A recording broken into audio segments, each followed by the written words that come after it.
जब आपस में हम लोग मिलते हैं तो राम राम 2 बार क्यों बोलते हैं? राम राम, एक बार राम ही क्यों नहीं बोलते? या राम राम राम 3 बार क्यों नहीं बोलते? तो 2 बार राम राम बोलने का ये जो शब्द है राम, उसको 2 बार बोलने के पीछे कोई न कोई कारण है। ऐसा नहीं है कि आपने इच्छा पड़ी जब भी बोल दिया, 2 बार बोल रहे हैं सब, 2 बार ऐसे ही बोल रहे हैं। इसके पीछे बहुत बड़ा कारण है। आज इसको समझने का प्रयास करते हैं। हम किसी भी विचार का जाप जब 108 बार बोलते हैं तो वो सिद्ध हो जाता है, वो और जो हम चाह रहे हैं वो फल प्राप्त हो जाता है 108 बार बोलने पे। ये हमारी मान्यता है। इसलिए हमारी जो जाप की जो माला है उसके अंदर जो मनके हैं या जो मणिये हैं वो 108 होते हैं। और एक बार जब हम माला जपते हैं तो इसका मतलब है कि 108 बार उस विचार को हमने दोहरा लिया। अब राम राम के जो शब्द है उसके ऊपर आते हैं कि 2 बार क्यों बोलते हैं। राम जो हिंदी वर्णमाला है उसमें राम का यदि अपन जो संधि विच्छेद करें, रे आ की मात्रा और फिर में, ये वर्ण आते हैं। तो राम में जो रे वर्ण है वो वर्णमाला का 27वां वर्ण है, 27वां वर्ण। और आ की मात्रा जो आ है वो है वर्णमाला का दूसरा वर्ण। इसी तरह से मैं जो है वो है 25वां वर्ण, यानी 27, 2 और 25। अब इन तीनों को यदि जोड़ा जाए, तीनों को वर्णों को जोड़ा जाए, यानी 27 प्लस 2 प्लस 25, 27 धन 2 धन 25, तो ये तीनों का जो योग है वो आता है 54।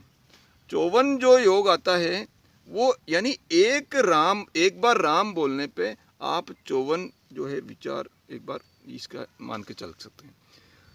जब 2 बार अपन बोलते हैं राम राम, इसका मतलब है कि 54 प्लस 54 यानी 54 प्लस 54 यानी 108, यानी उस विचार को 108 यानी राम राम शब्द जब आपने बोल लिया तो आपने जो विचार है वो 108 बार बोल लिया। तो अब ऐसी मान्यता हो गई कि राम राम जब हम बोलेंगे तो किसी भी अच्छे विचार को या एक माला हमने जप ली, यानी राम राम शब्द, केवल राम राम शब्द बोलने से ही आपका जो जाप है, जो आप 108 एक पूरी माला को जब 108 बार बोलते तब वो काम सिद्ध होता था। या आप इसको सीधे सरल तरीके से आप ये समझ सकते हो कि यदि किसी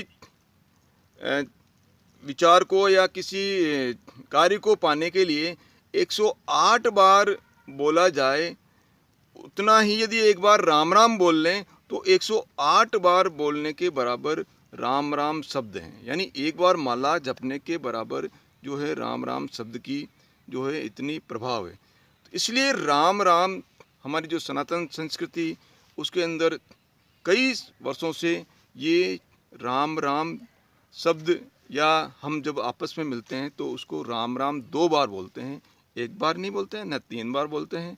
इसलिए आपस में जब आमने सामने जब मिलें तो राम राम आप बोल सकते हैं, उत्साह के साथ में बोल सकते हो, पूरे प्रेम। आपके राम राम बोलते समय आपके अंदर से भाव आपको जो है निकलना चाहिए। जब आप कहीं जा रहे हैं तो सामने वाला अपरिचय है लेकिन फिर भी आप राम राम बोल दीजिए, आपका परिचय हो जाएगा। यदि किसी से किसी बात को लेकर कोई भी मन मुटाव हो गया तो राम राम बोल दिए।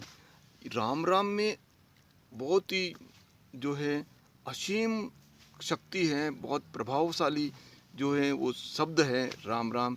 इसलिए राम राम बोलकर हम सभी, इसलिए दीपावली के बाद में जो राम राम जो दिन होता है वो राम राम का दिन है। और राम राम के दिन यदि पूरे साल यदि किसी के अंदर मन मुटाव हो जाता है तो दीपावली के दिन न जाके यदि राम राम आप बोल दे तो उनके मन का जो भाव है, जो क्रोध है या जो निराशा है, जो आपस में जो मन मुटाव का भाव है, वो पुनः प्रेम का भाव लगाव का भाव उत्पन्न कर देता है ये राम राम शब्द।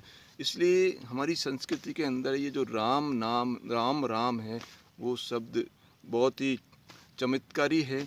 इसलिए इसको इस संस्कृति को बनाए रखें, हमारी जो सनातन संस्कृति है उसको बनाए रखें। इसके लिए हम सबको राम राम जो शब्द है उसका अपने जीवन के अंदर धारण करना चाहिए। और जब भी आपस में चाहे परिचित मिले या अपरिचित मिले, राम राम उनको कहकर आप आपस में प्रेम भाव रख सकते हैं। मेरे वीडियो में आप बने रहे उसके लिए आपको बहुत बहुत धन्यवाद। ये जो वीडियो है उसको आप शेयर कीजिए, लाइक कीजिए और चैनल को सब्सक्राइब कीजिए, क्योंकि हो सकता है कई साथियों को इस जो राम राम क्यों बोलते हैं, दो बारी क्यों बोलते हैं, उसकी इस बात की जानकारी नहीं हो। ताकि हमारी जो संस्कृति है उसको बढ़ाने के लिए हम ये जो राम राम का जो दो बार बोलने का जो हमारा कारण है उसको हम जान सकें। आप मेरे वीडियो में मेरे साथ बने रहें, उसके लिए बहुत बहुत धन्यवाद। राम राम सा राम राम।